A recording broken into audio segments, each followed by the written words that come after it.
has gotten drills down to myself, and then I would now pass that on to the BA and the rest of the team. But usually what would happen is this. When I got the product owner role, what happened was the responsibilities were clearly stated. So if you work within a team where you have a product manager, a product owner, a business analyst, you will usually have your responsibilities clearly stated for you as to who does what. There will be times where you might find yourself in a situation where you're picking up something else, but that is absolutely fine. So if as a product owner, the BA's responsibility is to write the user stories, you might find yourself as a product owner having to put stories in that is absolutely fine. But you will have your roles clearly stated. Usually, you will have your roles clearly stated. But the product owner is usually seen as a higher level the product manager role is usually seen as a higher level to the product owner role.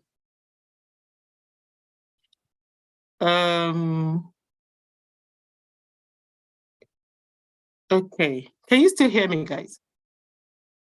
Yes. Okay, all right, cool.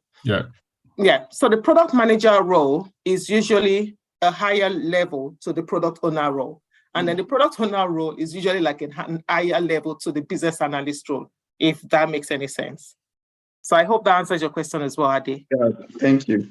You're welcome. Eyitayo. Good evening. Thank you very much for the detailed delivery, Tolu. My question is regards to the role of the Scrum Master. And you've emphasized several times with Agile that Agile promotes self-managing teams. I would like to know what are the practical ways of protecting your teammates as a Scrum Master from internal or external distractions in a self-managing team? That's the first question.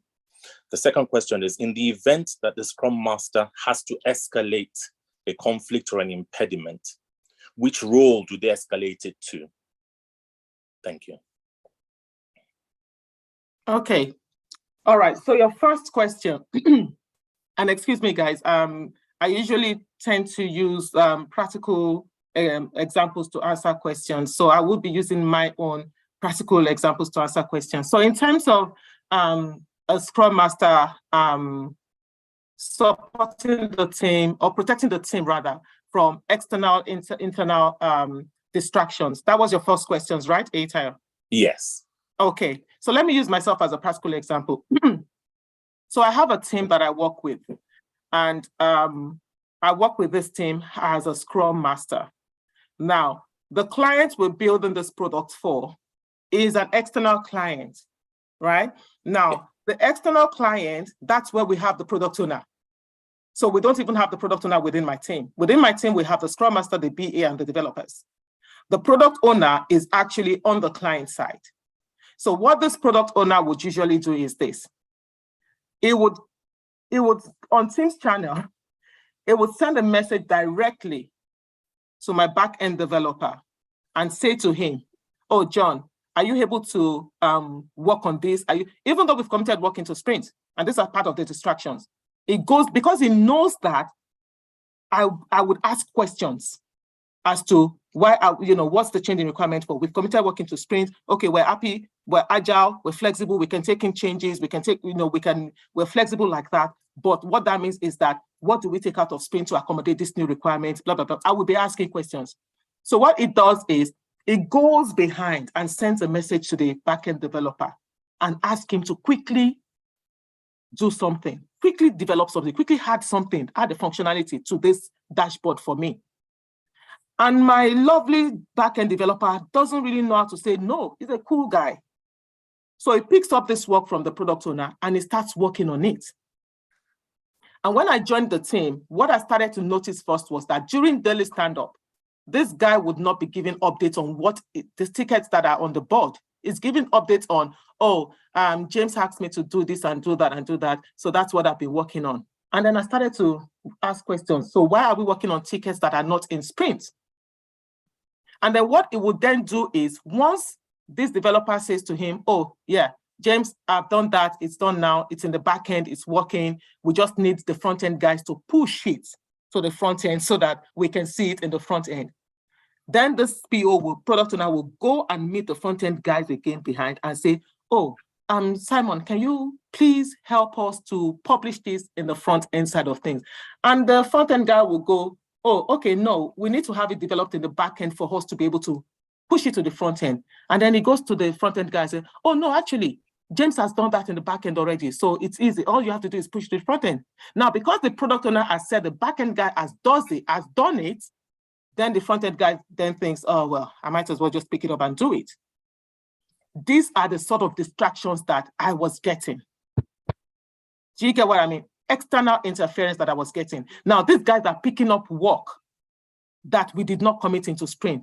And it was actually affecting the tickets in sprint because those tickets were not moving on the board. There was no progress on those tickets on the board. So what I did in that situation was I now reached out, because what I said to the guys was, no, we shouldn't be working like this. This is not best practice, guys. Come on. What I'm going to do is, because then, they didn't even know how to say no to this guy. So I said to them, guys, we shouldn't be working like this. It's not best practice. So I'm going to actually reach out to James, and I'm going to speak to James, and I'm going to coach him on Agile best practice, our ways of working. Let's reestablish that with him. So then I met with this guy, and I said to the team members, the developers, I said, anytime it comes to you guys behind and he says, can you do this? Please tell him to speak to me, or you guys should just let me know. You know, so I spoke to this guy and I said, okay, look, it's not that we cannot pick up this work, but we need to understand if it's of higher priority to what we're already working on, then let us know. Because then we can look at what we can take out of sprint, because we have a goal, a sprint goal. These guys are meant to be focusing on work in the sprint, but the work you're giving to them, we don't even have tickets for it at all. And we shouldn't be working that way. So I had to have a bit of a coaching session with the product owner. And it was like, oh, okay, but they didn't say anything. I thought it was okay with them because, you know, they just took it on. They didn't say anything, and all of that. So I then said, okay, going forward, what I will do is I will create a Teams channel. So even though I had a Teams channel created for myself and my developers, I said I will create another Teams channel where I would put my team members and I would have the product owner in there as well. So I said to him, James, if there's any new thing you want to bring in or anything you want the guys to work on, please let's communicate on this Teams channel so that we are all on the same page.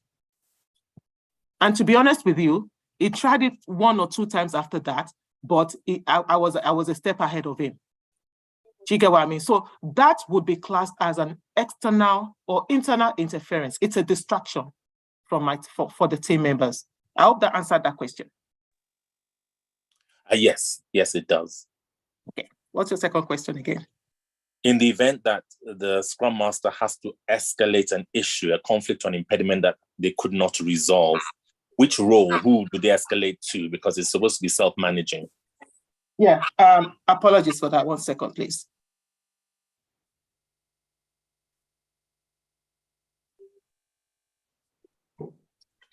Apologies for that. So in the event that the Scrum Master is unable to unblock or remove an impediment for the team members, how would the Scrum Master escalate it? So if the impediment is maybe something that is, how would I put it now? So let's say we have like an IT department, for example, now, or a BAU department or whatever department, and the impediment is something that they should be unblocking for us. And the team members has reached out to them, no response, this blocker is still on there, nobody is getting it unblocked. Then I follow up with whoever needs to unblock it, and I'm not getting any response from them. I would then be reaching out I could reach out to the tech lead, I could reach out to my line manager. There will be somebody that oversees that department that you can reach out to, that you can escalate to via email. When you're escalating anything, make sure it's done via email so that you have that thread documented as well. So I will be escalating to whoever sort of leads that department. Do you get what I mean? Yes. That needs to get that thing unblocked for us. So if, say, for example, a similar blocker that I've had is access issues. So guys, you're just starting off. Trust me, there will be a couple of issues around access. Do you get what I mean? So around access issues, we've gone into sprint. We're in our first sprint, even second sprint, and I still had some guys on my team that still were not able to access certain stuff that they needed access to. And I was running helter-skelter all over the place because they had reached out to everyone they needed to reach out to. This was not getting unblocked. So I had to start sending emails to lead of departments and all of that to, to say, yes, this blocker has been on for a week now, 2 weeks now, sometimes. And yes, you will probably get blockers like that sometimes. And it hasn't been resolved. We have sent emails. We have reached out to this person. We have reached out to that person. We're not getting any response. So you escalate to the head of that department, the lead, or whatever the person's position is. But when you find yourself in that position, you will know who to escalate to. It would usually be if it's a particular department that needs to resolve it and they're not doing it, or they're not doing it on time, or they're not communicating with you guys, escalate to the lead of that department, I would say. Okay, thank you very much. I mean, it sounds a lot like managing, but as we get into the practicalities, I guess we will see how it really pans out. Yes, you will. Yeah. It's not managing, it's supporting your team, to be honest. Because what I'm doing there, Eitayo, is I'm supporting you because you've tried to unblock this yourself. I've pointed you in the right direction. I've told you who to speak to unblock it. And you've tried everything you need to try. You're not getting any response. So as a Scrum Master, I'm stepping in now to follow up, to escalate this situation for you. So what I'm doing is I'm not managing that process. I'm not managing you or your work. What I'm doing is I'm supporting you to unblock that particular impediment. Do you get what I mean? So it's not really managing, but when you get into the practical side of things, you would, like you said, you would be able to, put one and one together. Thank you very much. Thank you. You're welcome. Baba Jide Femioni.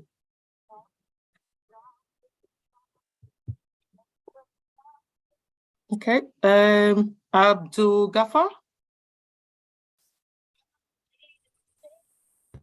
Yes, good evening. Yeah, good evening. Good evening. Good evening, Babajide. Good evening. I can hear you. Hello. I can hear you. Hello. Yeah, this is Babajide. Yeah. Okay, thank you for the wonderful session. Thank you for the wonderful session. My question is sort of an observation.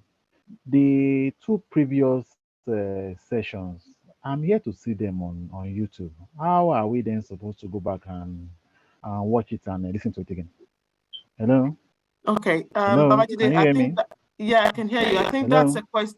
that's a question for admin. Yes. And Yeah, I actually even on dropped YouTube, I dropped a message on Telegram on the Zoom. Yes, yeah. We're on YouTube. I've checked. I can only see sessions of like 2 days ago, or even 4 days. The one of yesterday, I can't find it. Or is there a particular channel where I'm supposed to see it on YouTube? Yeah. Oh, sorry. The link has been sent to the Telegram channel. Anyway, you can't find it on YouTube because it's not public, right?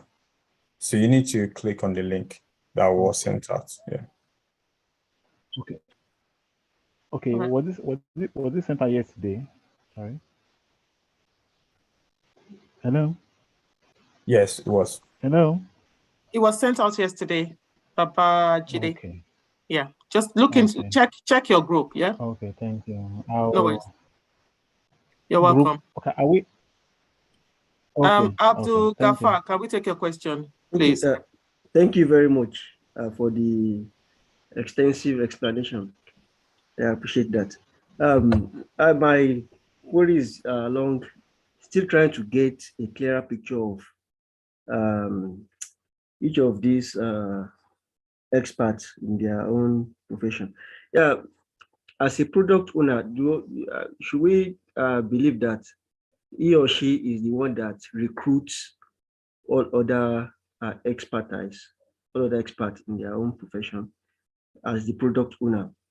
And like somebody else asked, as if you have product manager too, who do we take as the grandmaster of the team? There is no grandmaster of the team. There's no grandmaster of the team. So let's not get too confused. There's no grandmaster of the team.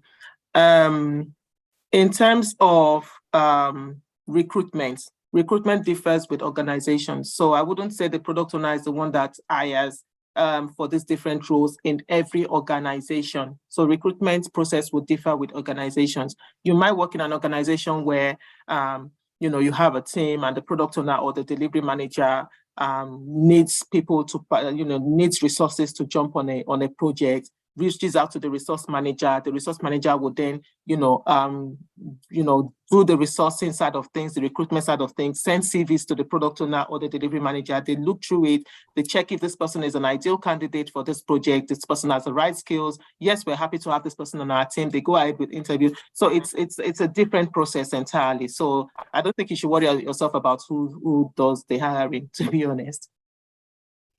Okay. In that case, why try to Sorry, you're breaking. Sorry, you're breaking off.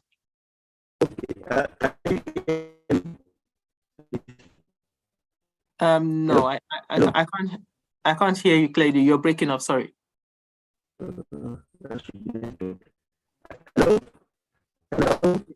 All right, you might want to check your network, but I can hear you. Apologies for that. Wumi?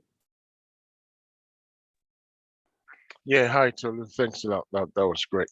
My question is get from a business analyst perspective. So excuse me, as regarding the acceptance criteria, right? So first question is who or which team or which people agree the standard or the set of acceptance criteria. So I'm presuming for me to do my information gathering, there's got to be a set of, there's a standard that is required for the requirements that I gather to meet. So that acceptance criteria. So who agrees that standard, or which people, which team agrees that? That's first. And is that readily available? I'm presuming when you start the project, there'll be a set of acceptance criteria for each role, i.e. BA anyway. And secondly, would that criteria be flexible?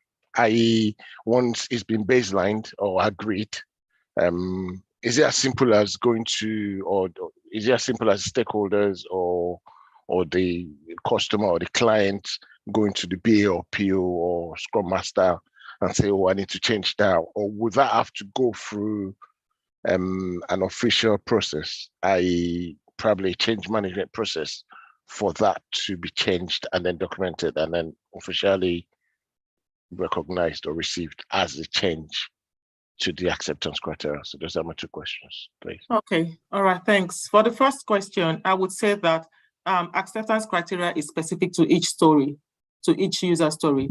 So if you have a story for registration, your acceptance criteria doesn't necessarily have to be follow the same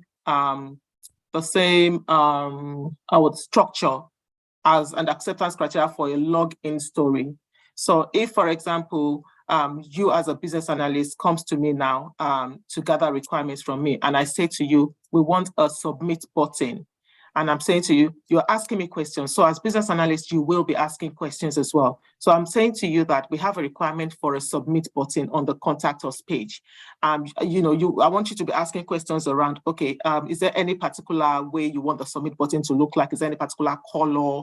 Once the user clicks on submit, should they get an email? Or is there a particular message that should pop up on the screen? And I'm saying to you, no, we don't want an email. We just want them to click the submit button, and we want a pop-up message on the screen to say your request has been successfully submitted, something like that. The submit button, once clicked on, we want it to go green, just to signify that it has been submitted before the pop-up message. So I would give you this, you would be asking me questions of what exactly I want for that particular requirement. And I would be giving you all of these specifics that I want. Now, when you're writing your user story, you write your user story as I want to so that. Now, your acceptance criteria that you will now be writing for that particular submit button will now include it would include things like given that you're a user, when you log onto this website and you click on the contact us form and you complete the contact us form, you should be able to see the submit button. The submit button should be green once clicked. It should be clickable. Once clicked, it should turn green. And once clicked, it should turn green. And it should turn green. And once clicked, the user should see a pop-up message on the screen. So these are the criteria that you want that particular story to meet, that particular functionality to meet, to say that this is what the user has asked for. When the user logs in, are they able to click on the contact form? Yes. Are they able to see a form? Yes. Are they able to complete the form? Yes. Would they, are they seeing the submit button? Yes. Once clicked on the submit button, does it go green? Yes. Once it goes green and they submit the form, do they get a pop-up message? Yes. Does the pop-up message say what the requirement says it should say? Yes. That means you're checking all of those boxes for the acceptance criteria for that particular story. Now, when you're writing a story for login, your acceptance criteria for login functionality will be different from the acceptance. So I think where we're getting it mixed up a bit might be acceptance criteria and definition of done. So your acceptance criteria will be specific to each user story. So it varies along the way. You don't have any Yes. set. It varies along depending on what task you want to perform. Yes. Basically. Okay. Yes. Exactly. Exactly. That's your acceptance criteria. It's different. It's different from your definition of done. Now, your other question was what? Sorry. No, the second question was after gathering all the acceptance criteria from the customer and is happy with it, if he comes back, and says, Okay, I want the change requirements. Change my requirements or change management. Yeah. Okay, so again, the change requirement, it depends on what that change is. It depends on how big that change is. The impact, I presume that would be the impact. Yes, it would depend. Okay. Yeah, it would depend, to be honest, because from experience, what I've seen is you might be in the middle of a sprint. You might be in the middle of a sprint now, and the business comes to you and says that, remember when you're going into the sprint, you're actually taking into sprint prioritized work that has been prioritized to say, this is what we want to deliver for the users this sprint. Now, if mid-sprint, you come to me now as a business or the product owner, and you say to me, oh, Tolu, we have a requirement that the business wants us to work on now. Now, they want us to start working on this one now. Now, what I will be saying to you as a product owner is, okay, that's fine, we're flexible, we can take changes, but before I can say we're taking it in, I need to make sure that the developers understand what needs to be done. And then if you're saying that this is high priority, the business wants it to go in now, what I would like us to do is the tickets we've committed into sprint for these guys to work on, what can we take out so that we can accommodate this new ask? Brilliant. Okay. So there are changes like that. There might be changes where it's not a quick one like that. Like even with changes like that, another thing that you would be mindful of is you're taking this into sprint now. The PO says to you, okay, that's fine. You can bring out the login story. This one takes precedence over login story. And then we bring out the login story. Again, remember we're midway into the sprint. So you want to again check with your developers to say this new ask that we've brought in mid-sprint, how big is this work? Is this something that we can complete within the remaining days of the sprint? If the developer says no, it's a big piece of work. Do you get what I mean? Then what you want to start looking at is, I'm coming back to you as a product owner and I'm saying, look, the developers, they've looked at this, they've analyzed it, they've done the investigations, and it does seem like a big piece of work. Can we split it into two, that split this work, take some of the work into the sprint and prioritize the other half for next sprint as well? So these are the sort of questions that you'll be asking. These are the sort of conversations that you'll be having. But there are some changes that might come in that might actually require you going through different processes, you having to go into some meetings with some stakeholders, going into some steering group calls and having some things documented and all of that. There are some changes like that that can be as big as that, especially if it's going to affect the scope of work. If you've been given 3 months to deliver something, there might be some big changes that will come in that will affect that 3 months delivery timeline that you have. Do you get what I mean? So then you want to set, it's not going to be something you want to just quickly take in and pull something else out. So it depends on what that change is. Sure. Thank you. That's great. Thank you. Is there any other hands up? Oh, okay. Abraham? Yeah, hello, Tolu. Nice presentation. I wanted to find out if the Scrum Master role has a career path such that he ends up as a PO. Okay, so as a Scrum Master, you can move on to becoming an Agile coach. You can move on to becoming a delivery manager. And again, use me as an example. I've worked as a Scrum Master, I've worked as a product owner. So there's no limitation to how you can grow within this industry. It's up to you. But usually you will find Scrum Masters moving up to roles like Agile coach, moving up to roles like delivery manager roles. You know, you will usually see Scrum Masters taking that path. But if as a Scrum Master, you've worked as a Scrum Master for a few years, and then you decide to say, actually, you know what, I want to also work as a product owner, you know, of course, get trained, know what you're doing, you know, and yeah, you can. There's no limitation. Thank you. You're welcome. Mohammed. I'm sorry, Mohammed? I just want to check with you, what is the role of UX designer? Is that like a product owner or like a business analyst?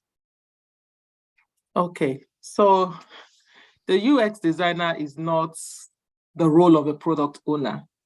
A business analyst can be a UX designer. A business analyst can be a user research. The user research is the UR. So a business analyst can be a user research. The UX designers, they usually work on the, how would I put it now?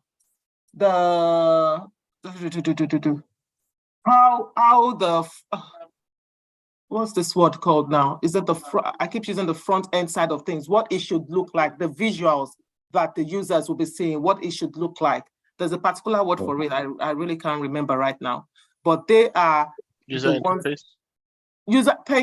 Thank you very much for that. Yes, user interface. So they're pretty much, so as a BA can be a UX designer, a BA can be a user research, but the UX design role is different from the product owner role.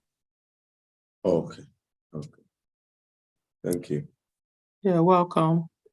Yeah. Stanislaus? Apologies if I'm pronouncing your names wrong. No, you've pronounced it very well. Thank you very much for the delivery. My question, Tolu, I have two.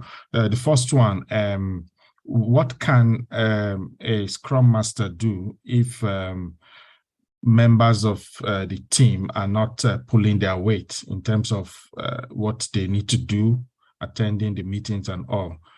What can the Scrum Master do to ensure that everybody sits up and does everything at the right time? And the second one, I'll ask the second one after this one.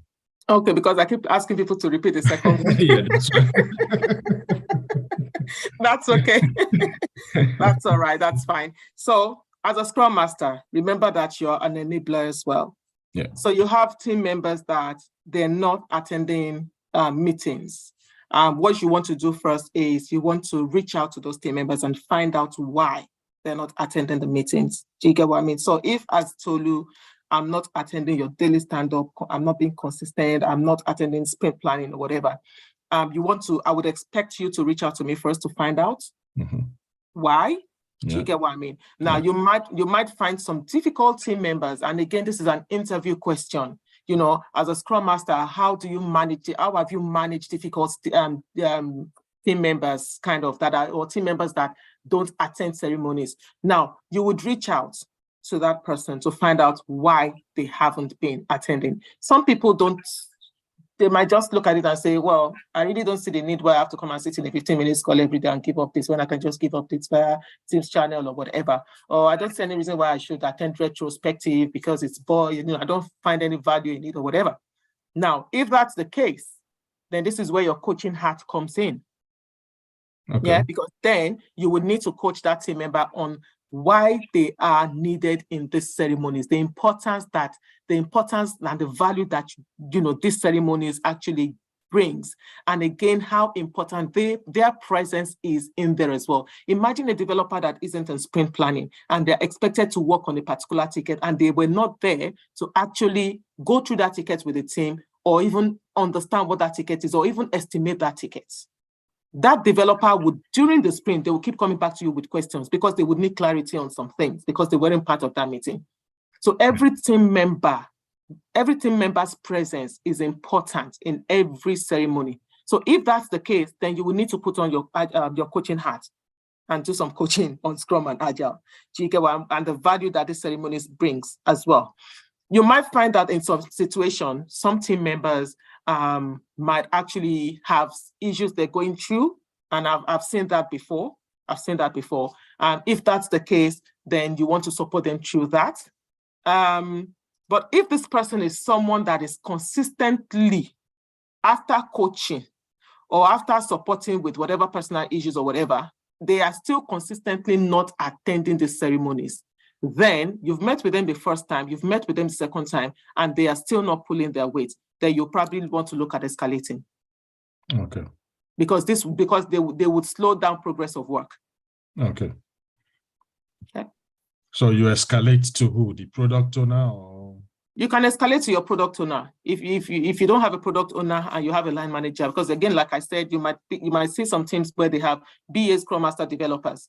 So in that situation, you're not escalating to your BA. So if you have a product owner, you can escalate to your product owner. If you have a product manager, you can escalate. If you have a line manager, if you don't have a product owner, you can escalate to your line manager. Okay.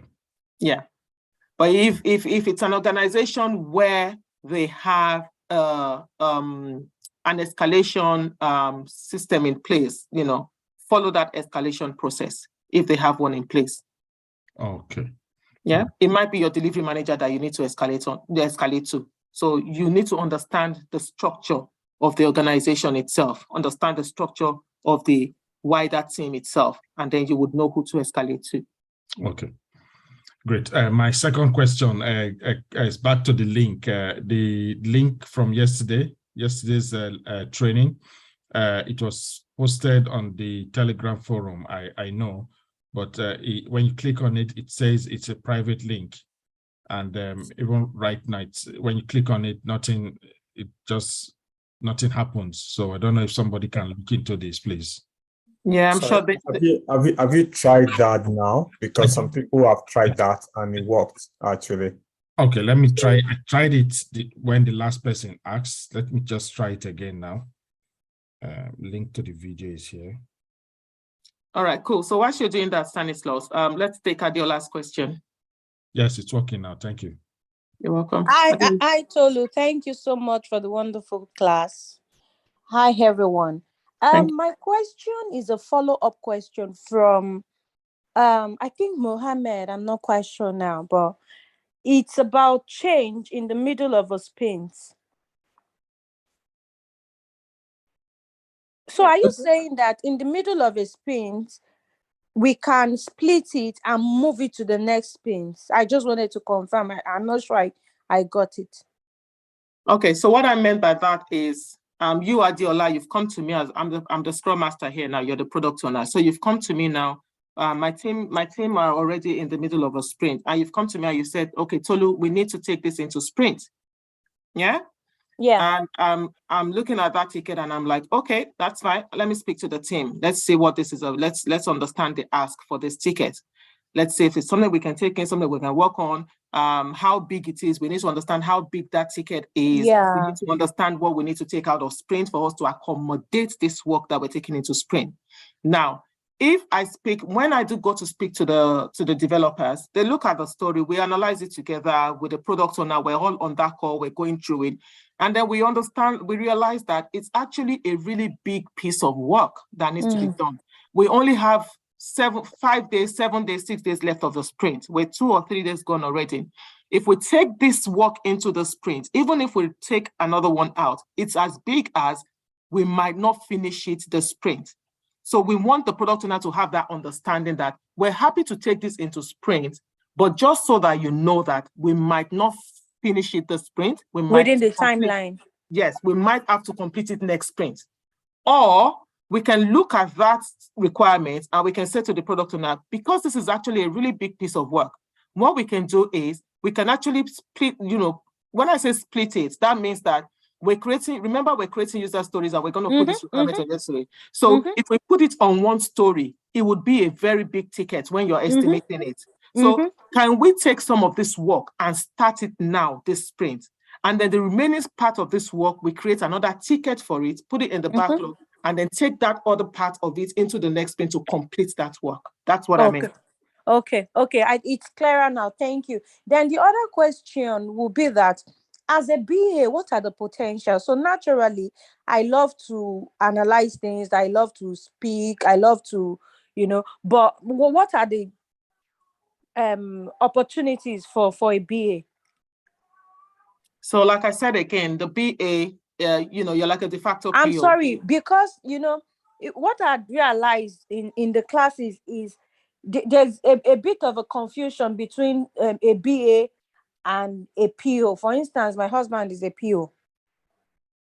Do you understand? So now, if it seems to me like there's a bit of clashes, and there are a lot of projects that I've seen that there's no BA on the project. Okay, so as a BA, you can actually work as a product owner once you are established as a BA, once you know what you're doing as a BA.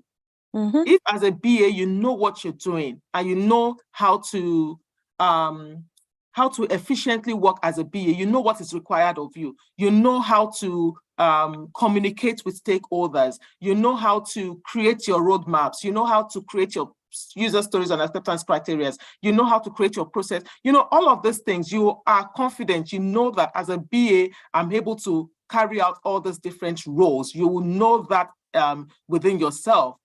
A BA can always grow into becoming a product owner, even becoming a product manager. Because like you said, a lot of their roles are kind of interwoven, just like I showed on the screen earlier on. Yeah. So if you're seeing roles that they're not BA roles, they're product owner roles, look at the requirements, the job descriptions. You will see some similarities on what the BA does as well in the job description. Right. Do you get what I mean? But as a product owner, you will sleep and dream and live that product. Anybody wakes you up from your sleep, you should be able to talk about that product. You are the product owner, you own that product. If you've got that experience as a BA, you can very well step into a product owner's role and carry out that role effectively if you know what you're doing, even as a BA. Okay. Yeah, I do. You stated the other time too that a BA can also be a UX. Yeah, it's possible. I've worked with a UX design before that has also worked. Well, she actually also worked as a BA, to be honest with you. So it's possible. See, you would find roles where you're recruited as so my very first role was as a Scrum Master Business Analyst together. Wow, we don't find that all the time. You will not find that all the time. It is anti-pattern. You cannot be the Scrum Master and the business analyst at the same time. You cannot be the Scrum Master and the product owner at the same time. It is anti-pattern. And I found myself in both situations before. Wow. So there you go. So you see things out there. So it's just understanding what you're going for. You're confident enough to go for it. You know what you're doing, and that's why this practical sessions on this platform is really helpful. Because my very first product owner role, I wasn't trained, but this platform really propelled me, honestly, to go for that role. And yeah, it was good. I'm glad I did. Thank you so much, Tolu. I enjoyed today's class a lot. Thank you so much. Thank you, Adiola. You're welcome. Sandra Silva? Hi, Tolu. Good evening. Good evening, everyone. Hi. This is not really a question per se, but I'm just trying to reach someone I've been trying to join the Telegram group, but for some reason it seems as if my number has been blocked. And it's been about 2 years now, actually. So I only just get information from Instagram or from friends. I don't know if anyone can help me, please. I would really appreciate it. Sorry, I don't Uh, understand that. If that Okay, has to do all right. Yeah, yeah. You might have done something, maybe posted something that is not I right. didn't. That was the funny thing. I was in the group. I didn't even post anything that day, and then I was kicked out. Honestly, I did nothing. Yeah. Honestly. We don't normally kind of ban anyone unless someone posted something that basically what we do when someone posts something, we just say, okay, remove this particular person, then automatically Telegram stores ban the person doesn't enter again because as I you know, understand. yeah. So what I can say, you're in the internship, of course, right? No, I'm not at the moment. I didn't even realize this was on until yesterday because I All saw right. it on Instagram. Yeah. So to be honest, you're not supposed to be here. I, Actually. All I've right. been your member for a very long time, and No, I've no, always no, joined. I've because even invited so many people in. yeah, because this training is only for the people in the internship anyway. So that's the Oh, reason okay. I didn't yeah. realize. So that's what I was saying. So Okay. one thing you can, because I wanted to say that if you're in the internship, you know the admin, then you can send a Telegram chat to them at so what's the best way? Send an email to admin at Blue Sky Citadel and give them your Admin. Okay. admin at Okay. blueskycitadel.com and give them Okay. your Telegram group. Yeah. Okay. All right. Well, thank you. No worries. Sir. Thank you. Adiola, you can put your hands down now. I think I've answered your question, and Silva as well, if you want to put your hand down. I think it's just one person we have left on there. Oh, actually, two. Gus, and then we'll take Ife. Okay, let's take Ife. Ife, do you have a question for me or for the admin?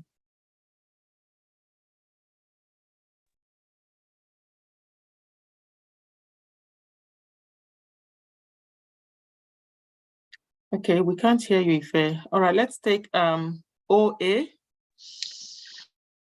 Hi there, good evening. So my question is, how do you decide how many sprints are needed for a particular user story to deliver increments? Okay, how do you determine how many sprints you need for a particular story? It depends on how big that story is. Your story has to be small enough to be taken into a sprint to actually deliver increment. So if you have a story for a particular functionality and during estimation, that story is being estimated as, say, probably 821, that's a really, really big story. You want to look at splitting that story into two. Now, it depends on what the other priorities are. You can actually still take those two stories into sprint, even after splitting, depends on the priority of the other tickets. Or you can take in one of those stories into sprint and take the other half into the other sprint. It's just communicating within the team, and of course, with the product owner's involvement as well, to understand, what can be completed within that sprint. But I wouldn't say personally that this is what will determine how many sprints it takes to complete a story. It depends on how big that story is. And also, is there a way that we can measure, the priority of a user story, for example? So in terms of the priority of the user story that goes into the sprint, the product owner would communicate the priorities to the team based on value. So the priorities, a story can be prioritized based on the value that it's going to deliver at the end of that sprint. A story can be prioritized based on dependencies, based on risk or complexity. So there are different ways that there are different measures or ways that the product owner will look at stories and then prioritize those stories. But the product owner will prioritize those stories to say that these are the ones that, and it's based on whatever is prioritizing it or basing it on, it knows, because it works very closely with the business. It knows what they want. It works very closely with the users. It knows what the users want. So that's why sometimes they come in with changes to say, oh, we don't want, this has been prioritized, but yeah, it can change. So if before your backlog refinement, before your sprint planning, you've been given priorities to say, these are going to be, you've had your backlog refinement, and the product owner says, these are the priorities for next sprint. Now, when you go into your sprint planning, sometimes you will find situations whereby the product owner will say, oh, actually, we prioritize this for next sprint, but the priorities have changed. Then you will now prioritize new tickets to go into the next sprint. So the priorities is based on the product owner. It does the priority, communicates the priority of stories to go into a sprint with the team. Okay, thank you. And also, how long do you consider a sprint to be? Is it like a week? Is it like 2 weeks? Is it like, So it's different it depends on the project and depends on the organization. So, but a sprint is usually between 1 week and 4 weeks. So you can have a week sprint, you can have weekly sprint, you can have 2-week sprint, you can have monthly sprints. So it's usually between a week and 4 weeks. So it depends on the complexity of the project, of the product. It depends on the project that you're working on. Thank you. You're welcome. Okay, I think Can that. you hear me now? Okay, yeah. Yes, sorry, this question is for admin. Is there a course-specific Telegram group, or is it just Microsoft Teams we expected to be on for data analysis? Yeah, right now I think there's no group for any specific group right now on Telegram, right? So I think this will be done by the end of today or tomorrow. I think Wednesday is the deadline. So we are expecting that everyone will have actually signed the form for the terms and condition form by end of today. Then we can put everyone in the group by tomorrow. So yeah. So this applies to everybody. You don't need to worry anyway, whether you are in the group or not. By tomorrow, you get clarity on where you need to be. And because I know a lot of people have been sending different messages about groups or no groups. I would say, don't worry for now. Just focus on the trainings that's happening right now. By tomorrow, you will know what group you belong to and whether you need to be on a Teams channel or you need to be on Telegram group. So just wait until tomorrow.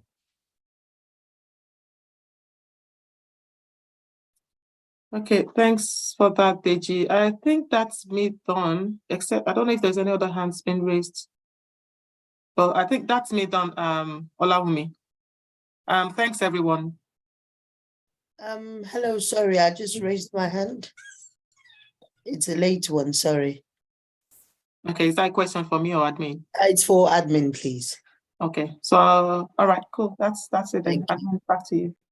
Good evening. I just wanted to know, please, I've sent an email to the admin and I've not received a reply back about last week Saturday. I spoke to you, Mr. Deja. You said I should send an email about changing to Scrum Master. So I've not received a reply or anything from them till today. So I just wanted to know if so what I can say that there are a lot of emails. Everyone has been, even my message is kind of blocked. There are a lot of messages. So what I can say is like, wait until tomorrow. The group will be out tomorrow. Let's see where you are, then we'll address it tomorrow. Okay, thank you very much. So can I say that because someone is saying that they want to change, you cannot switch again, okay? Because the team already created the groups, okay? So you cannot change unless those people that have already sent emails before the deadline. Please don't send any messages to me. Please, you cannot change again, please. I need to put that out anyway. Thank you.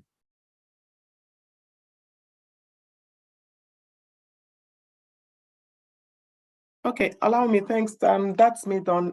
Thanks everyone for joining the session. I don't know if there's any other updates on announcements that admin wants to There's an update, sorry. Okay, thank you guys. Thank you so much, Tolu. It was a great section. Thank you for your time. And thank you for the knowledge. Even people here are here, some people are here for refreshers, and you're always fantastic. So thank you so much, Tolu. Thank you. So to all, what I just wanted to say was you're going to be added on Teams. And when you're added on Teams, please ensure you resolve and log in to be sure you are able to log into the meeting. so that you'll not be trying it in the evening when the section is about to start. Then you'll be saying, oh, you have this issue or you don't have this issue, you are not able to log into it. Take your time. Once you are added between, tonight and tomorrow, log in during the day. Make sure you are able to log into the meeting. Once you're sure you are in the meeting, you can log out. You are ready for the meeting for tomorrow evening, because from tomorrow, all different roles will start having different meetings. So you don't say, oh, you are not able to log in properly or something. Please take your time to ensure you settle and everything as regards your teams tomorrow. It's just a personal thing. I'm not saying it's not as difficult as I'm saying. Just log into Teams and make sure you are able to log in. If you're not able to log in, just try other ways, come out, make sure you're using the email you gave to Blue Sky. That's very important. Some people end up using other emails, or please ensure it's the email you give to Blue Sky and enter it properly. Don't put .com. Just enter it properly. I'm sure you more than 90% will be able to, log in easily. Any other person that has issues will try and be resolving it one after the other. So that's it. Thank you. Mr. Deji. Yeah, thank you, Umi. I know someone is asking about certifications for BA. For those guys that are interested in one certification or the other, I will say hold your fire now. Focus on this particular sprint, all right? So because this is the fundamental sprint, it's so good for you to settle down. By the next sprint, we'll start to advise you on certification that you can take, and then you can make your choices based on that. So I would say first now, focus on what you need to do right now. Okay. All right. That is that. So someone also asked a question: as a new entrant into BA, where do we start? Where do you start? I think, yeah, this is the place to start. So welcome on board. So they will guide you through how you're going to go. Actually, there will be a lot of people with experience that would point you in the right direction. Actually, like Tolu that actually finished this particular course, as this particular training right now. Actually told you she passed through the course as well, and for a few years now she's been working as a product owner, scrum master. She's got the experience as well, to be honest. So, and there are a lot of people like that as well that will be able to advise you to say, okay, this is what you need to do. So you don't need to worry. I think you're in the right place anyway. Yeah. Okay. All right. I think that is all. So please, I want to ask you, don't send any messages to me. Please, I'm going to ask you again. Don't send any messages to me. Please use the channel that's been provided. If your issues is admin related, send message to admin or admin@bluesky.com. And because if you send message to me, I think you will not get any reply, to be honest. So that's what is going to happen, because I get a lot of things to address. So please send your email send an email to admin. And if they know, okay, by tomorrow, issues with groups, anything with groups and where you need to be will be addressed by tomorrow. So don't send emails about even groups, about teams, about anything. So by tomorrow, that will be resolved. And the main priority will be your Scrum Masters. When your Scrum Master is able to log in, and by Thursday, right, they will be addressing your issues. So I think you will give them work to do. That's one of maybe your first impediment is, I'm not in the right group. What do I need to do? Then, yeah, as a Scrum Master, from what we learned today. So, yeah, they'll be able to address it or point you into the right direction, as Tolu said. So you are not being managed, but you are being led by a Scrum Master. Okay. All right, cool. Thank you, everyone. We'll see you again. I think the QA is for tomorrow anyway, so we'll see you again tomorrow. Yeah.